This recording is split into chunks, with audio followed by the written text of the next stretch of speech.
8h35, l'heure de la revue de presse, Thomas. Avec Natacha Polony. Bonjour Natacha. Bonjour Thomas. Vous n'êtes pas bonjour progressivement Julie. sympa, vous êtes toujours sympa, vous Natacha. Toujours. Bonjour. Bonjour à tous. Ce matin, en une de vos journées, il y a des tensions et des drames. Pour les drames, Le Parisien, horreur à Madagascar, le récit d'un triple lynchage. Sud-Ouest, Lampedusa alerte l'Europe. Et pour les tensions, Libération, l'Amérique en otage, ou comment le Tea Party met les États-Unis au bord du défaut de paiement. Le Figaro Magazine, les révoltés de l'impôt. L'Opinion, enquête sur la firme écologiste. Ça, c'est Cécile Duflot et Jean-Vincent Placé. Le Figaro, la percée de Marine Le Pen inquiète à droite et à gauche. Et puis il y a le reste, ailleurs, très loin des drames et des réalités.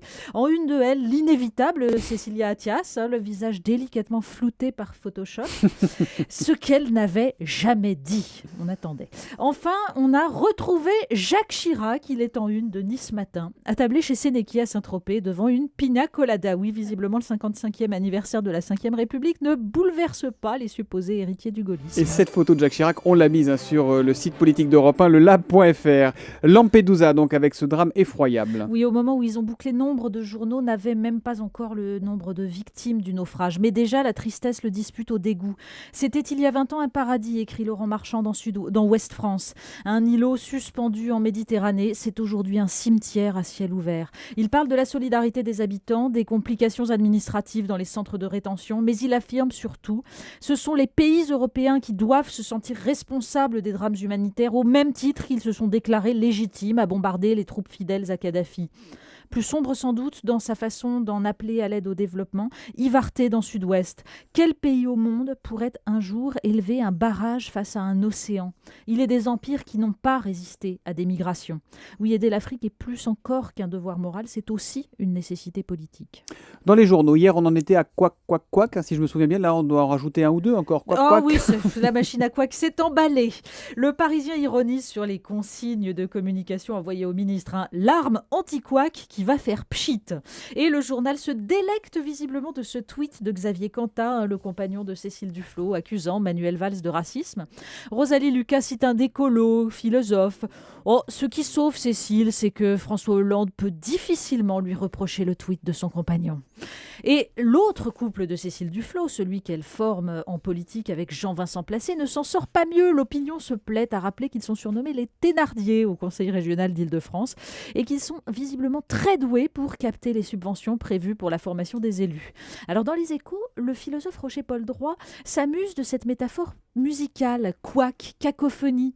Il rappelle que Jacques Attali établissait un lien entre la musique et l'évolution politique. L'orchestre symphonique comme métaphore de l'État centralisé, puis le jazz et l'explosion de la jeunesse. Là, nous dit-il, c'est plutôt le groupe de rock parti dans l'enthousiasme juvénile et qui explose en vol avant que chacun ne se lance dans une carrière solo qui évidemment fait dégringoler les musiciens du hit parade.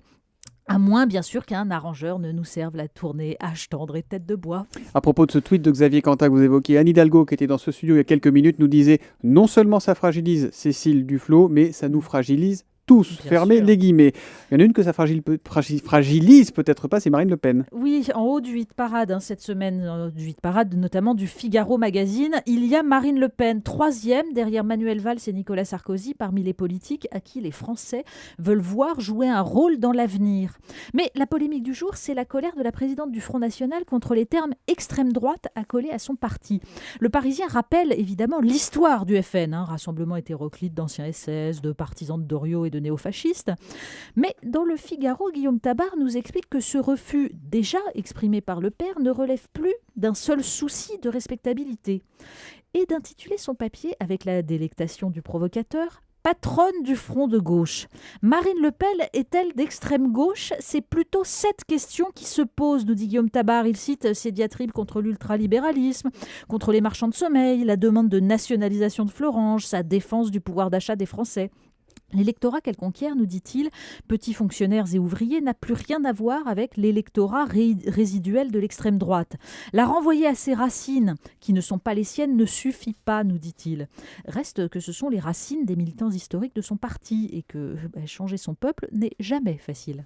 Identité et islam, islam et identité, ça vaut bien 2 pages dans Le Monde, Natacha. Oui, une double page passionnante de Tribune qui relance le débat sur l'opportunité d'une loi contre le voile à l'université.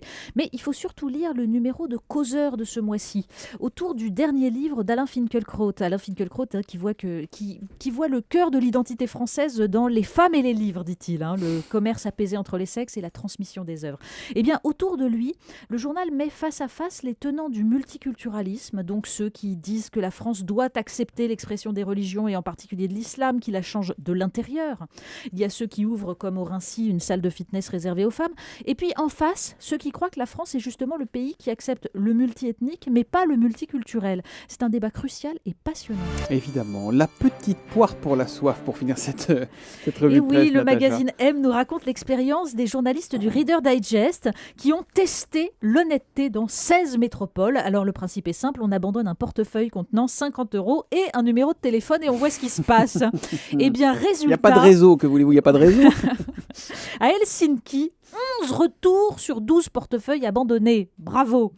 À Bombay, 9 sur 12 et à New York, 8. Alors en revanche, on ne vous conseille pas du tout Madrid et Lisbonne, hein, c'est 2 et 1. Bon, hélas, Paris n'a pas été testé. On aurait pu explorer un autre aspect de l'identité française. Bon, ok, je vous le rends, Natacha. Je ne savais pas qu'il était à vous, que voulez-vous. Bah, Merci voyons. beaucoup.